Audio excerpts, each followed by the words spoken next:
तर या अगोदर आपण फोर्स आणि त्यामध्ये त्याचे जे टाइप्स होते कॉन्टॅक्ट आणि नॉन कॉन्टॅक्ट फोर्सेस आणि त्यामध्ये जे फ्रिक्शन सारखे कॉन्टॅक्ट फोर्स असतील किंवा ग्रॅव्हिटेशनल फोर्स सारखे नॉन कॉन्टॅक्ट फोर्स असतील या संदर्भात आपण डिस्कस केलेला आहे। आता आपण बोललो प्रेशर दाब। तर दाबाचं जे सूत्र आहे तुम्हाला माहित आहे की आपण काय केलं होतं की बल भागिले क्षेत्रफळ है ना, हे आपण सोपं सूत्र पाहिलं होतं। तर प्रेशरची डेफिनेशन पहा काय आहे, the force acting on unit area of a surface is called as pressure.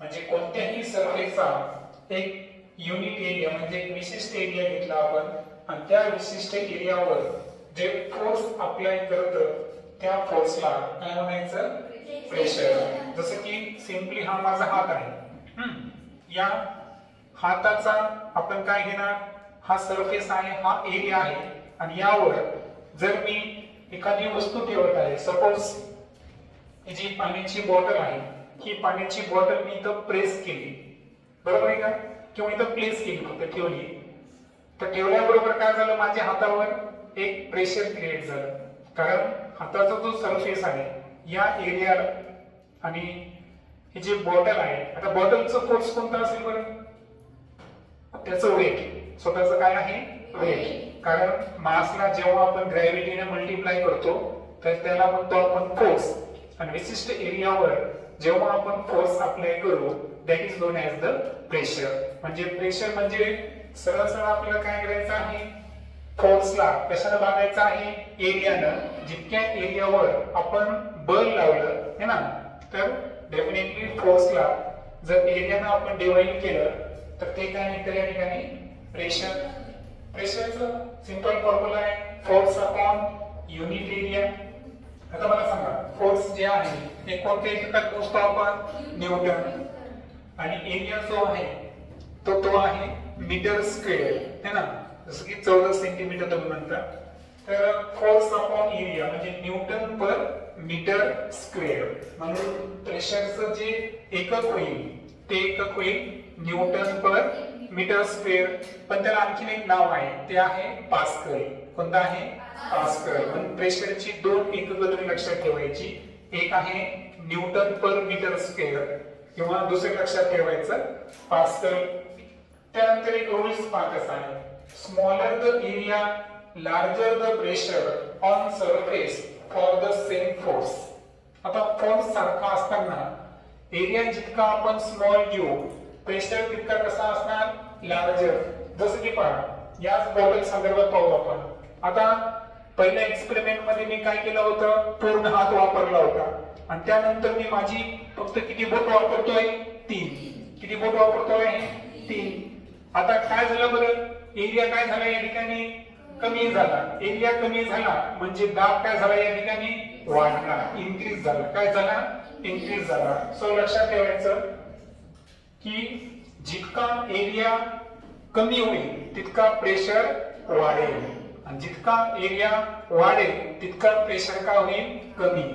म्हणून प्रेशर जे आहे फोर्सच्या इनव्हर्सली प्रोपोर्शनल आहे। पहा, प्रेशर फोर्सच्या काय आहे, डायरेक्टली प्रोपोर्शनल। जितका फोर्स वाढेल तितका प्रेशर वाढणार आणि जितका फोर्स कमी तितका प्रेशर काय होणार, कमी। ह्या दोघांचे रिलेशन कसं आहे, समप्रमाण। कसं आहे, समप्रमाण आहे की नाही। समप्रमाण मध्ये डायरेक्टली प्रोपोर्शन मध्ये आपण पाहिलं की एक राशी वाढली तर दुसरी राशी सुद्धा काय होते, वाढते। तसं प्रेशर आणि फोर्स हे दोन्ही एकमेकांच्या काय आहे, डायरेक्टली प्रोपोर्शनल। एक इन्क्रीज झाला तर दुसरा इन्क्रीज होतो आणि जर फोर्स डिक्रीज झाला तर प्रेशर सुद्धा काय होईल, डिक्रीज। पण प्रेशर हा एरियाच्या कशा आहे, इनव्हर्सली प्रोपोर्शनल, म्हणजे ते व्यस्त प्रमाणात आहे। म्हणजे याचा अर्थ एरिया जर जास्त असेल तर प्रेशर कसा असणार, कमी, आणि एरिया जर कमी असेल तर प्रेशर कसा असणार, जास्त असणार। म्हणून सांगितलं smaller the area larger the pressure, म्हणजे जितका एरिया लहान तितका प्रेशर कसा असणार, जास्त। ओके, परंतु कंडिशन काय आहे, सेम फोर्स म्हणजे सारखं बल असताना। आता इथं पहा, एक एक्सपेरिमेंट दाखवलेलं तुम्हाला pressure exerted by water at the bottom of the container depend on the height of water column. पहिल्यामध्ये पाणी जर पाहिलं तर फक्त अर्ध्यापर्यंत भरलेलं आहे आणि दुसऱ्यामध्ये जर पाहिलं तर जवळपास 90% पर्यंत पाणी भरलेलं आहे. मग आता खाली जे आहे ना हे लावलेलं आहे प्रेशरचं अमाउंट, जसं की एक बलून टाइप म्हणू आपण. तर तुम्ही जर पाहिलं तर तुम्हाला प्रेशर कुठे जर दिसतो आहे राईट हँड साइडला. कुठे दिसते तुम्हाला राईट हँड साइडला. राईट हँड साइडला प्रेशर का जास्त आला? कारण पाण्याचा जो स्तंभ आहे तो जास्त उंच कोणामध्ये आहे? सेकंड फिगर मध्ये. म्हणजे याचा अर्थ काय झाला या ठिकाणी की जे पाणी होतं तर pressure exerted by the water at the bottom of the container depend on it's height. म्हणजे पाण्याची हाईट जितकी जास्त असेल तितका जास्त प्रेशर तो कशावर लावतो? बॉटम म्हणजे त्याच्या तळाशी लावतो. ओके. त्यानंतर आता आपण जसं की आकृती पाहिली आणि त्या संदर्भात आता आपल्याला लिक्विड आणि गॅसेस हे कशा पद्धतीचं प्रेशर एक्झर्ट करतात ते आता आपण स्टडी करणार आहोत. Pressure exerted by water at the bottom of the container depend on height of water column. आताच आपण पाहिलं की वॉटर कॉलमची हाईट जितकी जास्त प्रेशर तितका जास्त. आणि म्हणून स्टेटमेंट लक्षात ठेवायचं की पाणी जे प्रेशर लावतं त्याच्या बॉटमला हे पाण्याच्या कशावर डिपेंड आहे? हाईट. वॉटर कॉलमच्या हाईटवर डिपेंड आहे. A liquid exert pressure on the wall of the container. आता पहा ही बॉटल आहे. या बॉटल मध्ये सध्या लिक्विड आहे, पाणी आहे. मग या पाण्याचा प्रेशर कोणत्या दिशेला आहे? तर ही जी कंटेनरची वॉल आहे म्हणजे बॉटलचं जे बाहेरचं भाग दिसतोय तुम्हाला त्याला सर्व दिशेने येते. बरोबर. जिथून जिकडून ज्याही दिशेला पाणी आणि ही बॉटल टच केलेली आहे त्या प्रत्येक दिशेला काय आहे? वॉटरचा प्रेशर आहे. म्हणजे ज्या कंटेनर मध्ये आपण काय करतो? लिक्विडला प्लेस करतो. तर लिक्विड काय करतो की त्या कंटेनरच्या ज्या वॉल्स आहेत, वॉल म्हणजे सभोवतालचं जे भाग आहे त्याचा, तर त्याच्यावर लिक्विड काय करत असतो? प्रेशर अप्लाय करत असतो. Liquid exert equal pressure at the same depth. Depth म्हणजे काय? खोली. जर खोली सारखी असेल तर प्रेशर सुद्धा कसं असतं? लिक्विडचं सारखं असतं. जसं की या फिगर मध्ये मला सांगा दोन्ही बॉटल मध्ये जर सारख्या लेवलला पाणी राहिलं असतं तर बॉटलला दोन्ही वेळेस जो प्रेशर आहे तो कसा राहिला असता? सारखा राहिला असता. पण वॉटर कॉलमची हाईट बदलली म्हणून काय बदलला? प्रेशर बदलला. म्हणून लक्षात ठेवायचं की लिक्विड जो आहे ना सारखी खोली जर असेल तर सारखी खोली असेल तर दाब सुद्धा कसा असतो? सारखाच असतो. लक्षात घ्या. जितकी डेप्थ सेम प्रमाणात असेल तितक्याच इक्वल अमाउंट मध्ये काय अप्लाय होत असतो? प्रेशर. म्हणजे दाब तिथं सारखा असतो. आता असं नाही की लिक्विडच प्रेशर अप्लाय करतात तर गॅस सुद्धा gases to exert pressure on the wall of their container. याचं सुंदर उदाहरण सांगतो मी. आपल्या घरी गॅसची टाकी आहे तर त्याच्यामध्ये काय असतं? Liquid petroleum gas, LPG cylinder म्हणतो आपण. बरोबर आहे का? आता तुम्हाला माहिती आहे की ती गॅसची टाकी जवळपास आपल्याला महिना दीड महिना जाते. मग का जात असेल बरं? कारण त्या गॅस त्या ठिकाणी काय केलेलं असतं? कॉम्प्रेस करून भरलेलं असतं. कसं केलं असतं? कॉम्प्रेस म्हणजे त्याच्यावर प्रेशर अप्लाय करून ते गॅस जो आहे ना तो एक सिलेंडर मध्ये आपण भरलेला असतो आणि हळूहळू तो दाब त्यावर जातो, कमी कमी होत जातो. कसा कमी कमी होत जातो. आणि म्हणून लक्षात ठेवायचं की ज्या पद्धतीनं लिक्विड प्रेशर अप्लाय करतात तशाच पद्धतीचं कंटेनरच्या जेवढ्या काही वॉल्स आहेत त्या वॉलवर कोण प्रेशर अप्लाय करतो? गॅस सुद्धा प्रेशर अप्लाय करत असतो. आता आपल्या आजूबाजूला हवा आहे पहा. बरोबर. हे हवा सुद्धा एक माध्यम आहे. हवेमध्ये 78% काय आहे? नायट्रोजन. 21% काय आहे? ऑक्सिजन, 0.03% कोण आहे CO2. या गॅसेसचं सुद्धा आपल्यावर प्रेशर आहे, जी की आपली पुढची कन्सेप्ट असणार आहे, ज्याला आपण ऍटमॉस्फेरिक प्रेशर सुद्धा म्हणतो. म्हणजे लक्षात ठेवायचं की प्रेशर अप्लाय करणं हे फक्त द्रवाचं गुणधर्म आहे का? नाही, वायूचं पण आहे. लिक्विड पण प्रेशर अप्लाय करतो आणि गॅस पण प्रेशर अप्लाय करतो. आता पहा, एक दाखवले इथं, a liquid exert pressure on the wall of the container. काय आता बॉटल मध्ये काय केलेलं आहे? लिक्विड भरलेलं आहे. आता या लिक्विडचा प्रेशर आपल्याला या बलून संदर्भात पाहायला मिळेल. किंवा सोपं उदाहरण पहा. आता मला सांगा, पाणी जर पूर्ण भरलेलं असेल आणि तो जर नळी लावलेली असेल, नळीचा प्रेशर कसा असतो? जास्त. आणि जसं पाण्याची डेप्थ कमी होत जाते तसा तो प्रेशर कसा होत जातो? कमी. हे आपल्याला माहित आहे. म्हणजे याचा अर्थ वॉटर कॉलमची जितकी हाईट जास्त तितका प्रेशर जास्त, आणि जितकी हाईट कमी असेल तितका प्रेशर कसा असणार? कमी असणार. हे तर क्लिअरिफाय होतं.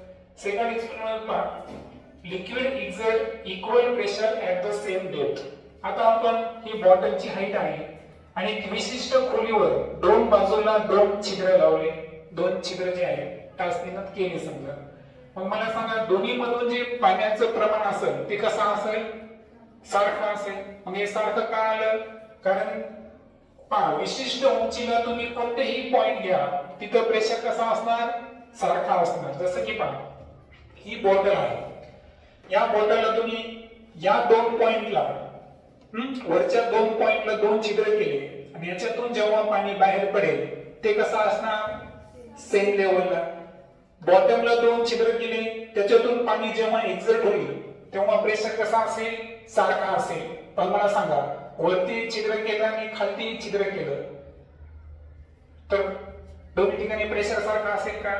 नाही. वरती फोर्स कसा असेल? कमी, खाली जास्त. म्हणजे जसं आपण डेप्थ मध्ये जाऊ लिक्विड मध्ये, जसं खोल जाऊ तसा प्रेशर काय होत चालला?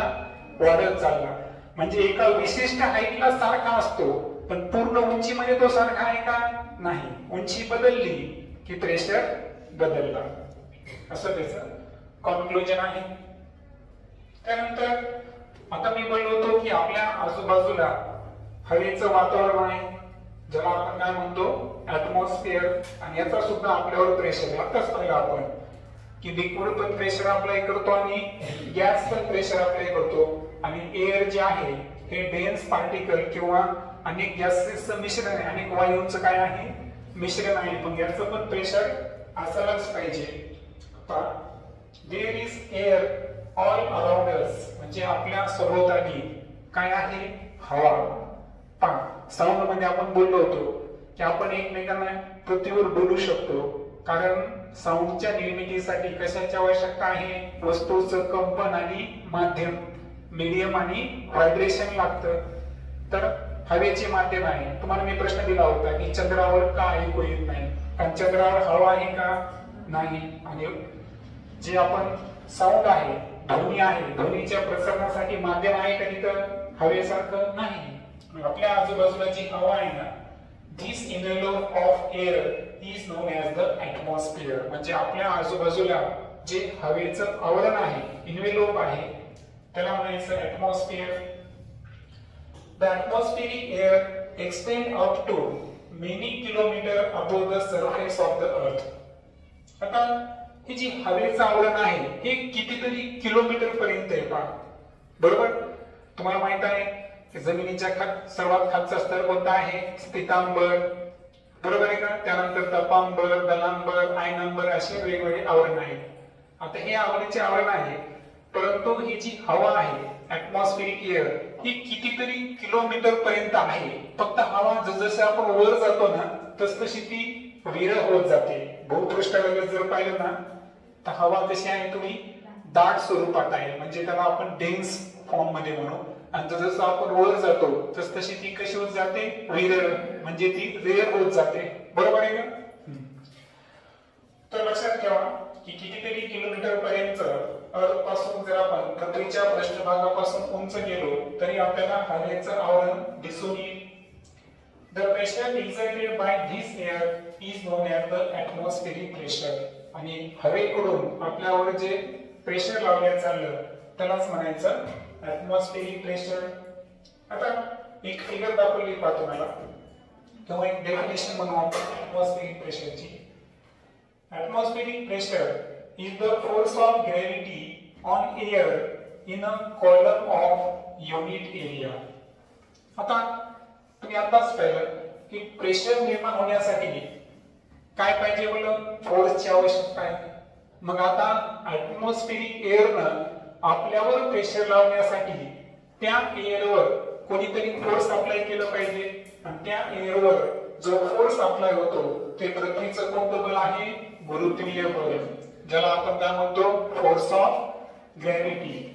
तर फोर्स ऑफ ग्रॅव्हिटी जी हवेवर ऍक्ट होते ॲटमॉस्फेरिक एअरवर in column of unit area. आपण एक कॉलम घेतला, जसं आपण वॉटर कॉलम घेतला होता तसा हा एअर कॉलम, आणि एअर कॉलमचा एक विशिष्ट एरिया, आणि विशिष्ट एरियामध्ये जितका फोर्स ग्रॅव्हिटीचा एअरवर अप्लाय होतो त्याला काय म्हणायचं आपण, ॲटमॉस्फेरिक प्रेशर. प्रेशरची सोपी व्याख्या काय पाहिजे आपण, फोर्स अपॉन एरिया. फोर्स कोणता आहे, फोर्स ऑफ ग्रॅव्हिटी जो की एअरवर अप्लाय व्हायला, आणि एरिया कोणता घेतला आपण, एक एअर कॉलम घेतला आपण, त्याचा युनिट एरिया घेतला ज्याच्यामध्ये एअर प्रेझेंट आहे, त्याला म्हणायचं atmospheric pressure. If we imagine a unit area and a very long cylinder standing on it filled with air, then the force of gravity on the air in this cylinder is the atmospheric pressure. म्हणजे या figure मध्ये दाखवल्याप्रमाणे एक विशिष्ट unit area घेतला आपण, त्याच्यामध्ये हवा घेतली एअर, आणि ही एअर एवढ्या युनिट एरियावर जेवढं फोर्स ऑफ ग्रॅव्हिटी त्या एअरवर अप्लाय होते त्या अमाऊंटला काय म्हणायचं, त्याचं ॲटमॉस्फेरिक प्रेशर. आता तुम्ही कधी असं केलं आहे का, एक रबरासारखं असतं पहा, आणि त्याला जर आपण जमिनीला चिटकवलं तर वळताना काय करतो, आपल्याला थोडस जास्त काय करावं लागतं, फोर्स लावावं लागतं. कशामुळं, कारण ते तुम्हाला ते लक्षात येईल की तिथं आतमध्ये हवा असते, म्हणजे आपल्याला एअरच्या प्रेशरचे काय करावं लागतं, अगेन्स्ट काम करावं लागतं, आणि त्याच्यामुळे आपल्याला काय लागतं, ते जे चिटकतं त्याला ओढण्यासाठी काय लागतं, आपल्याला जास्त बल लावावं लागतं. तर rubber circle pressure on the surface, म्हणजे सरफेसवर त्या रबर सर्कलला आपण जर प्रेस केलं तर त्याच्यामध्ये एअर आहे, आणि त्या एअरचा प्रेशर आपण त्या ठिकाणी फील करू शकतो. एअर आपल्या लक्षात येत नाही बरं, आपल्याला सुद्धा ॲटमॉस्फिअरचा प्रेशर खूप जास्त आहे आपल्या बॉडीवर, पण आपल्या शरीराच्या आतमध्ये सुद्धा त्याला बॅलन्स करणारा तितक्याच अमाऊंटचं प्रेशर असतं, म्हणून ते आपल्याला दिसून येत नाही. पुढे बघणार आहे आपण, तुम्हाला एक फिगर दाखवतो. Pressure of atmosphere on your head. आपल्या डोक्यावर जर आपण पाहिलं ना कितीतरी जास्त प्रमाणात प्रेशर आहे पहा, ते जर तुम्हाला समजून घ्यायचं असेल ना पहा, आताच पाहिलं आपण की ॲटमॉस्फेरिक प्रेशर हा फोर्स ऑफ ग्रॅव्हिटी आहे जो एअर कॉलमच्या युनिट एरियावर अप्लाय करत असतो. आता पहा, the force due to air in column of height of the atmosphere and area 15 centimeter by 15 centimeter is nearly equal to the force of gravity on an object of mass 225 kilogram, that is 2250 Newton. म्हणजे पहा, आपल्या डोक्याच्या वर फक्त 15 centimetre bye 15 centimetre एवढंच घ्या तुम्ही, किती होईल ते, 15चा वर्ग 225 किलोग्रॅम. आता ग्रॅव्हिटीची किंमत किती असते, 9.8, त्याला आपण 10 ने कन्सिडर करू. 225 ला 10 ने गुणा किती येतं, 2250 न्यूटन. एवढं ॲटमॉस्फेरिक प्रेशर आपल्या डोक्यावर असतं. मात्र ते आपल्याला का भासत नाही, कारण आपल्या बॉडीमध्ये सुद्धा तितकंच त्याला बॅलन्स करणारं काय असतं, प्रेशर असतं. पुढे पाहू आपण. The reason we are not crushed under this force of gravity is that the pressure inside in our body is also equal to atmospheric pressure. आता आपण पाहिलं की atmospheric pressure जर पाहिलं आपण 15 सेंटीमीटर बाय 15 सेंटीमीटर जर एरिया घेतला तर किती न्यूटन 2250 न्यूटन एवढं गुरुत्वीय बल आपल्या डोक्यावर कार्य करत असेल इतक्या कमी एरियाचं. मग त्याच्या खाली तर आपण काय व्हायला पाहिजे होतं क्रश म्हणजे दाबल्या गेलं पाहिजे होतं आपण, पण आपण दबून जातो का नाही, कारण तितक्याच अमाऊंटचा प्रेशर हे आपल्या बॉडीच्या आतमध्ये सुद्धा प्रेझेंट आहे. म्हणजे आपली बॉडी एक इंटरनल असा प्रेशर तयार करते की तितक्या लेवलचा ऍटमॉस्फेरिक प्रेशर आपली बॉडी काय करू शकते, बॅलन्स करू शकते. सो आणि शेवटी पाहू आपण पहा एक एक्सपेरिमेंट दिला आहे पहा तुम्हाला. हॉर्सेस पुलिंग द हेमिस्फेअर, दोन हेमिस्फेअर पहा, एकदम काही 7-8 घोडे आहेत पहा, इकडून पण 8 हॉर्सेस आहेत. ते दोन्ही मिळून सुद्धा या दोघाला वेगळं करू शकेल का नाही. त्याचं तुम्हाला अंदाज येईल की ऍटमॉस्फेरिक प्रेशरची स्ट्रेंथ काय असते.